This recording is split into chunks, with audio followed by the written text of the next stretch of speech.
Assalamu alaikum. It's me, Dr. Muhammad Shoaib, and in this lecture, we will study Norrish Type 1 reaction. Basically, this reaction comes into the category of photochemistry of carbonyl compounds. Carbonyl compounds, usually the ketones, undergo four different type of reactions, that is alpha cleavage, which is known as Norrish type 1 reaction, beta cleavage are the abstraction of hydrogen from gamma carbon, that is Norrish type 2 reaction, and third one is intramolecular and intermolecular hydrogen abstraction by carbonyl oxygen, that is photoreduction, and fourth one is 2 plus 2 cycloaddition, that is Paterno-Bucci reactions. Most of these cases, these four processes are in competition and sometimes a mixture of product is formed. So we have to be very careful by choosing the conditions and the substrate to obtain our desired product. Alpha cleavage or Norrish type 1 process. Three types of ketones, that is saturated cyclic ketones and saturated acyclic ketones or beta gamma unsaturated ketones give this type of reactions. First is Norrish type 1 reaction by acyclic saturated ketones. Uh, Usually the Norrish type 1 reaction is common in gaseous phase and it is very uncommon in the solution phase. The primary process is the initial cleavage of the bond between carbonyl carbon, that is, and alpha carbon to produce an acyl radical, that is, this is acyl radical, and an alkyl radical. It is a primary photochemical process. These initially formed acyl and alkyl radicals are stabilized by one of the secondary processes as shown here. The first secondary process is the decarbonylation. This acyl radical undergoes decarbonylation to produce carbon monoxide and an other alkyl radical. These alkyl radical can give a recombination reaction to produce alkanes, or there is the possibility of intermolecular hydrogen abstraction to produce alkene and alkane. Here the hydrogen from this alkyl radical is shifted to this alkyl radical so that alkene, which is more stabilized double bond, is in between the chains, the more substituted double bond is formed. The second possibility is, here is the second possibility, intermolecular hydrogen abstraction by acyl radical. First was the decarbonylation of acyl radical, then there is a possibility of hydrogen abstraction. One hydrogen from here is abstracted by this acyl radical so that it is converted into aldehyde, as shown here, aldehyde, and an alkene is formed. Third possibility is the intramolecular hydrogen abstraction by alkyl radical. This alkyl radical can also abstract one hydrogen from this so that this ketene and alkane is formed. Remember that the main secondary reaction or process of saturated acyclic ketone is the first one, which is decarbonylation.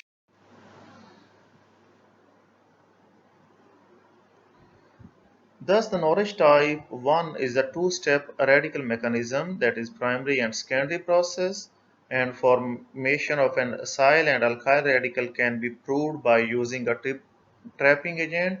For example, here is a ketone, the acyl and alkyl radicals are formed. Then after decarbonylation, alkyl radicals are recombined to give alkane. And the formation of this acyl and alkyl radical can be proved by using a trapping agent. Here it is 2266 tetramethylpiperidine 1 oxyl radical, and we obtain an ester and ether, which is only possible if there is an acyl radical, ester is formed, and if there is an alkyl radical, ethers are formed. As both these products are formed, so it is proved that the primary process leads to the formation of acyl and alkyl radicals. Here, here is another example. Here we have two types of ketones, which is A and B, and when the product is observed, we have different types of products. The product 1,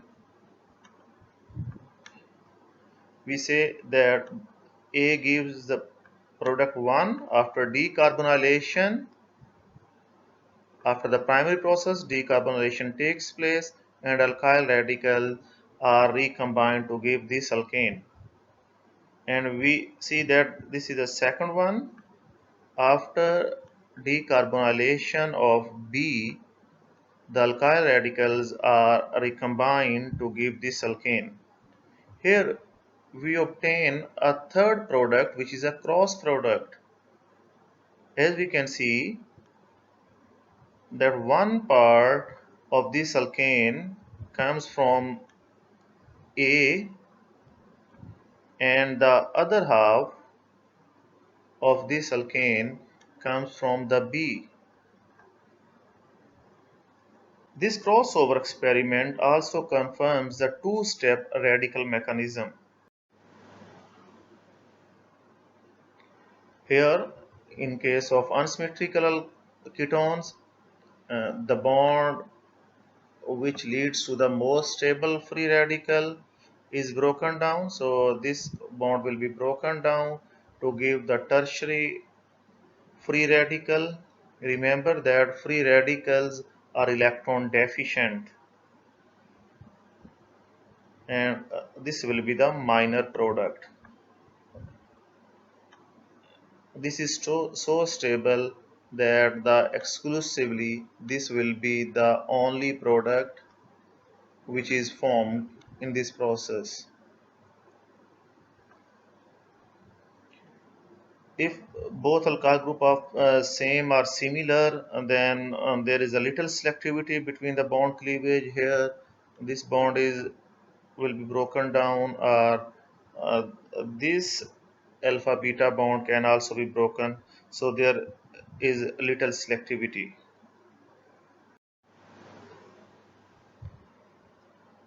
As we have seen at the start of this lecture, that Norrish type 1 is mostly favored in the vapor phase and it is uncommon in the solvent.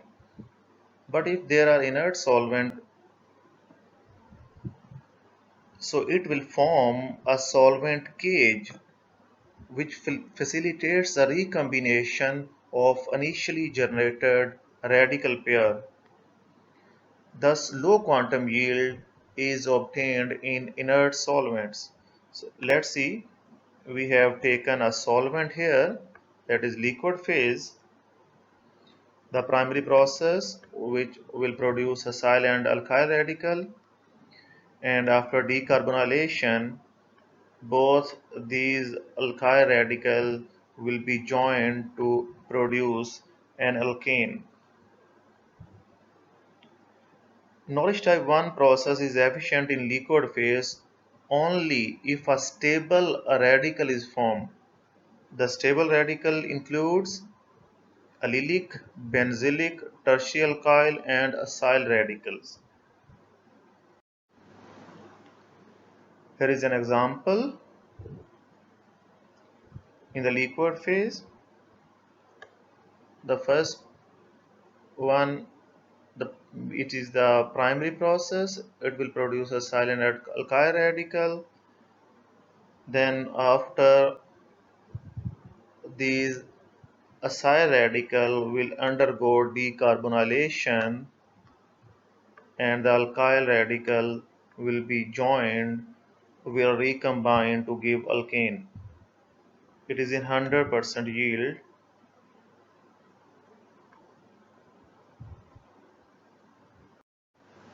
Next is Norrish type 1 reactions for the saturated cyclic ketone. Here is a summary.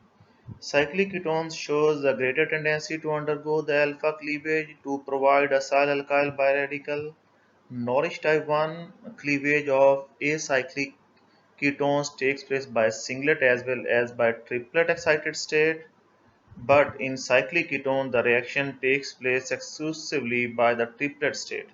The triplet state is at least 100 times more reactive than excited singlet state, and the Norrish type 1 process involves the initial cleavage carbonyl carbon and alpha carbon bond, and a subsequent secondary process corresponds to those observed for acyclic ketones.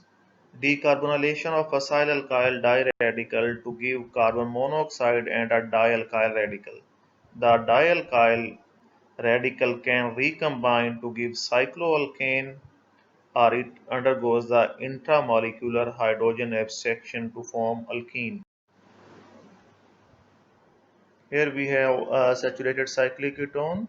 This CH2N shows that it can be 1, 2, 3, 4, or whatever the number of carbon we have in start. In the presence of sunlight, singlet state is formed, then intersystem crossing will lead to the triplet state. So the diradical is formed, which one is acyl and one is alkyl.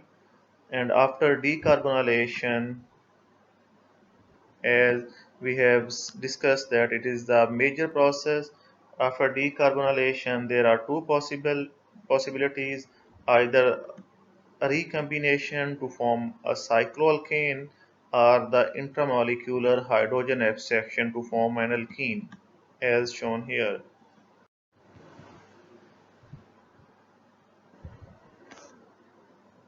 Intermolecular hydrogen abstraction can also be done by acyl radical. If this acyl radical before undergoing decarbonylation abstracts one hydrogen from this carbon, then unsaturated aldehyde is formed. And similar to the previous one, in acyclic ketone, if there is intramolecular beta hydrogen abstraction from the acyl radical by alkyl radical, if one hydrogen from this beta carbon is abstracted by this alkyl radical, then the ketene is formed. Here the ketene is formed. In solution phase, biradical pair is mainly stabilized by intramolecular hydrogen transfer, which leads to the formation of either unsaturated aldehyde or a ketene or both. In solution phase, and this biradical is formed,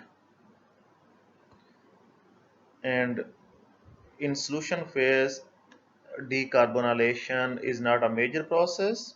So only the process which is major is intermolecular hydrogen abstraction, either by alkyl radical. Here the alkyl radical abstracted a hydrogen from this carbon, beta carbon, to produce this ketene, or the hydrogen abstraction by this acyl radical from this beta carbon of alkyl radical to form unsaturated aldehyde. This ketene will react with water or alcohol or ammonia, with whatever the solvent is present here. With water it will form carboxylic acid, with alcohol it will form ester, and with ammonia or and the derivative of ammonia, that is primary or secondary amine, it will form amide or substituted amide. As we have seen that in solution phase the decarbonylation is not a major process, but in vapor phase decarbonylation and intramolecular hydrogen abstraction takes place. First decarbonylation takes place, then either the cyclization takes place or this hydrogen is abstracted by this alkyl radical to form an alkene. And in the liquid phase we have seen previous examples, which is the formation of alkene which is the formation of unsaturated aldehyde or ketene.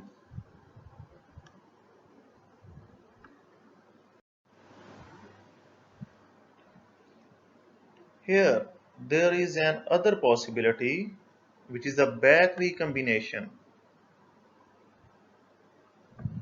That is the back recombination of starting material. Here, after the primary process, it can recombine to give the reactant again. How this is proved?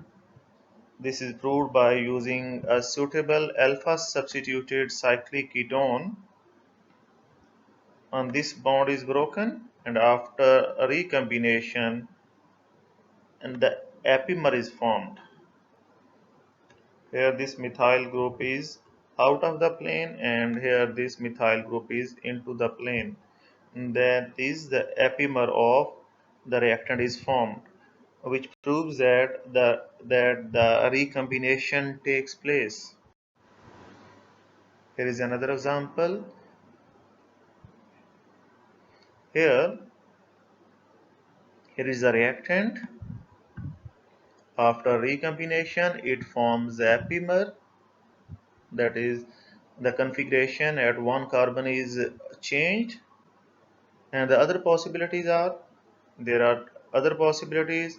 After decarbonylation, these cyclopentanes are formed, and without decarbonylation this unsaturated aldehyde is formed.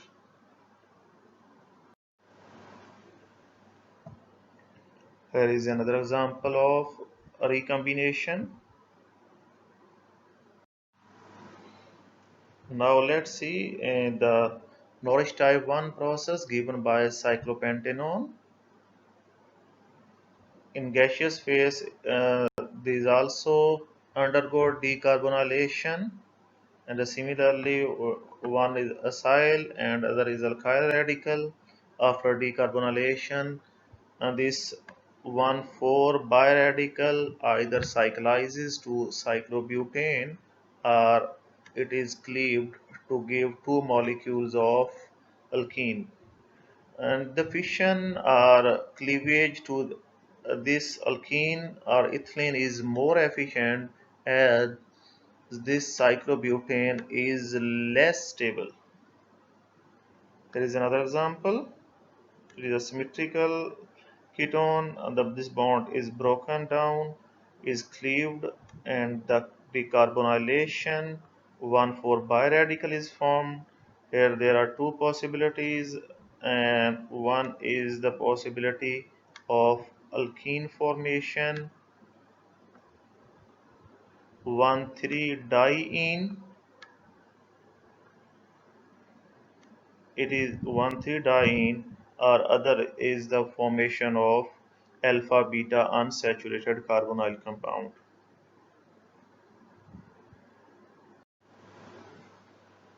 Here is another example. Here it is the unsymmetrical ketone, so this bond will be broken down so that the more stable free radical is formed. Then in the next process, decarbonylation takes place, and here are the two free radical and this cyclopropane ring is also unstable, so that the 1,3-diene are formed. One is a minor product, other is a major product. Here is another example. After decarbonylation, 1,4-biradical is formed. Then the 1,3-diene is formed